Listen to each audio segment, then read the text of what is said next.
안녕하십니까? 초보 투자자를 위한 5분 빌라 특강 더 키움 부동산 TV의 더 키움입니다. 자, 오늘은 주택 임대 사업자를 할지 일반 임대 사업자를 할지 잘 모르시겠다는 분들이 많으셔서 자, 오피스텔 사업자는 어떻게 하나요? 라는 주제를 가지고 한번 이야기해 보도록 하겠습니다.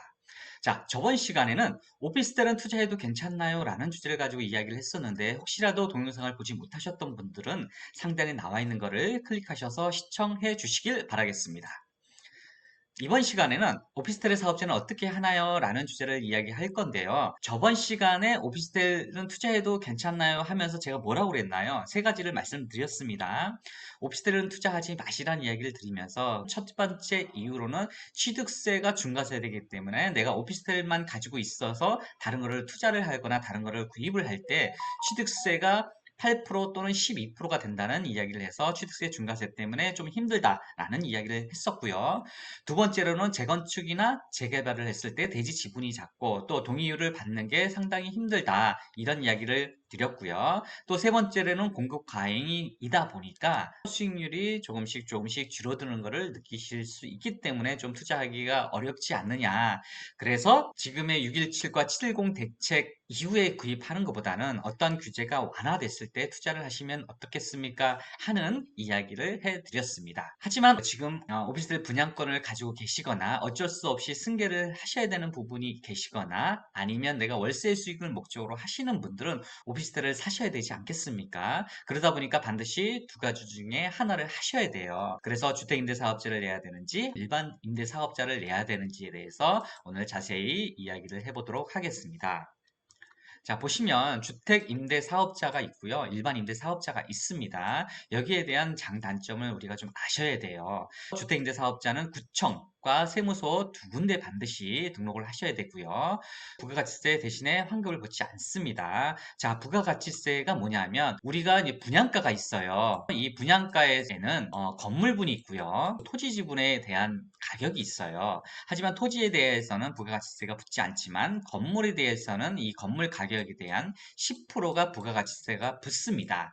그래서 우리가 주택임대사업자를 할 경우에는 부가가치세 환급을 받지 못하지만 일반 임대사업자로 세무서에 사업자 등록을 하게 되면 부가가치세를 환급을 받으실 수가 있어요. 그래서 환급을 받으니까 좋지만 1년에 두 번 부가가치세 신고 의무가 있다는 거 좀 아시면 좋겠고요. 그리고 자, 임대 기간은 임대사업자 경우는 10년이고요. 일반 임대사업자도 마찬가지로 10년입니다. 내가 10년을 다 못 채우고 내가 쓸 경우도 있지 않습니까? 이럴 경우에는 5년이 지난 시점에서 내가 써야 되겠다. 그러면 어때요? 우리가 부가가치세 환급을 받으셨죠? 그러면 5년이니까 우리가 10년 동안 내가 임대를 주게 되면 부가가치세를 토해내지 않습니다. 근데 5년이 지난 시점에서 이제 내가 쓰는 거지 않습니까? 그러면은 10분의 5만큼 부가가치세를 환급을 하셔야 되는 부분이 있습니다. 좀 유념하셔야 되고요.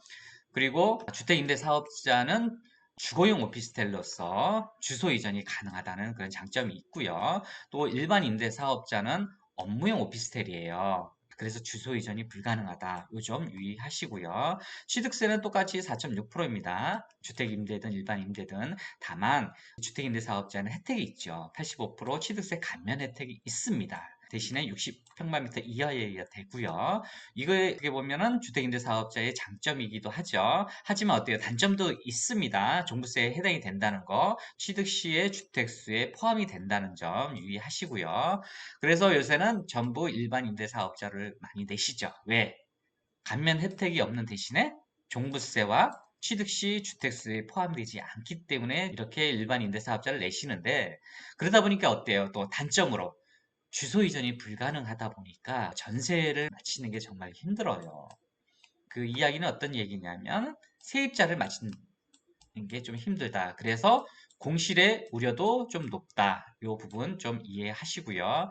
자, 표를 가지고 한번 다시 이야기를 해보자면 자, 이거 출처는 한국공인중개사 협회에서 나온 자료를 가지고 한번 이야기를 해보도록 하겠습니다. 임대주택 세제 지원 보완 조치로서 아파트의 임대는 폐지됐습니다.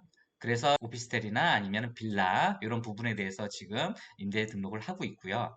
4년제를 하든 8년제를 하든 내가 2분의 1 이상 의무 임대를 하면 자진 등록 말소할 수가 있고요. 또 4년제를 하고 4년이 지났거나 8년제를 해서 8년이 지났으면 자동으로 등록 말소가 되고 연장이 안 된다는 거 주의하시기 바라겠습니다. 그 다음에 장기 보유 공제가 중요해요. 우리가 8년 미만으로 해서 말소를 하는 경우 있죠. 2분의 1 지나면 자기가 자진해서 말소를 하게 되거든요. 이럴 땐 장특공제를 하나도 못 받습니다. 하지만 우리가 8년이 지난 시점에서는 장기보유 특별공제를 50%를 받습니다. 이것도 좀 문제 소진이 있긴 하지만 그건 밑에서 이야기를 하고요. 다른 부분은 좀 읽어보시면 다 이해하시는 부분이니까 한번 읽어보시고요. 이 의무임대 기산일이 중요합니다. 임대주택법은 시군구청일 임대 개시를 이야기하는 거고요. 또 세법상으로는 세무서의 사업자 등록일 이후부터 되는 거예요. 그래서 이 부분이 중요해서 이 부분이 중요하니까 다시 한번 말씀을 드릴게요. 자, 구청에 등록을 했어요. 그리고 나서 3일이 지나서 세무서에 등록을 했단 말이에요. 그런 상태에서 8년이 지나면 자동 말소가 된대요. 근데 어때요? 이 구청 등록일로부터 8년이라는 이야기죠. 근데 이 세무서 등록일로부터 3일이 빠진다는 거죠. 이렇게 되면 자동 말소가 됨으로 인해서 8년이 안 되면 50% 장기 보유 특별 공제를 받지 못한다는 것을 알려드리는 겁니다. 이 점 중요하니까 항상 다시 한번 말씀드릴게요. 구청 등록일과 세무서 등록일은 같게 맞춰 놓으시기를 바라겠습니다.